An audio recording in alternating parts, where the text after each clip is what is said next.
En vérité, je te le dis, si un homme ne naît de nouveau, il ne peut voir le royaume de Dieu. Jean 3:3. Il peut être nécessaire de rappeler la signification de être régénéré par la régénération. Dieu obtient une nouvelle race, une race céleste. Par la nouvelle naissance, nous obtenons le statut de fils. Car vous êtes tous fils de Dieu par la foi en Jésus-Christ. Galates 3:26.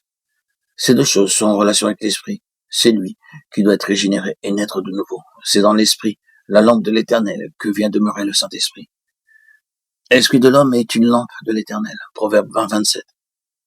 Il est vital que nous sachions quel est le but de Dieu quand nous naissons de nouveau.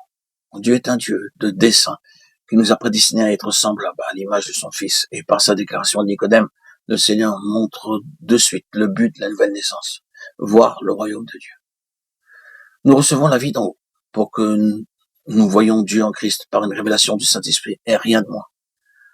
Considérer un standard moins élevé quant au but de Dieu, c'est enlever la justification et l'intention de Dieu dans la croix, qui est la fin de l'ancienne création issue d'Adam, afin d'obtenir par la résurrection une humanité semblable à Christ. Le niveau de notre vision spirituelle est déterminé par la mesure de limpidité et de lumière de sa vie.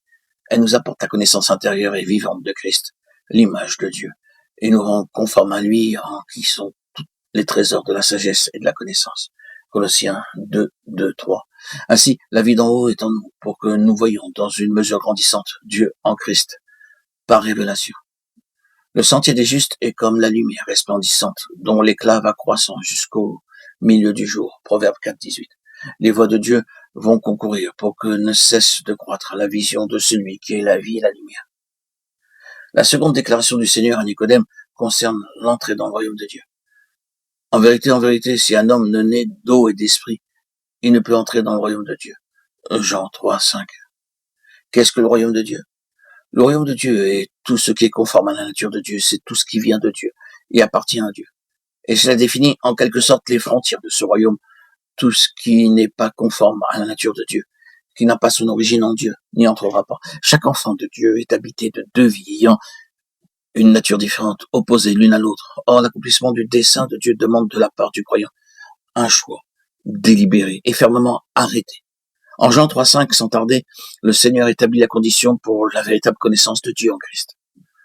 Nous avons dans cette déclaration à Nicodème quelque chose de très profond dans laquelle nous aurons à entrer spirituellement si nous voulons être une partie de ce royaume. Dans ce passage, l'eau ne suggère pas la parole comme dans Éphésiens 5:26. Mais ici, le Seigneur fit allusion au déluge et au jugement que Dieu fit tomber sur le monde d'alors. Par cette eau, le Seigneur attire notre attention sur le baptême, témoignage d'une vérité spirituelle, celle de la fin absolue de la vie déchue qui est en nous et qui sera jugée dans la mort de Christ sur la croix. Ceci explique pourquoi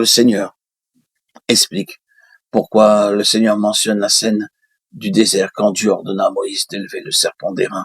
Nous rappelons que Christ nous a rachetés de la malédiction de la loi, étant devenu malédiction pour nous. Galates 3:13.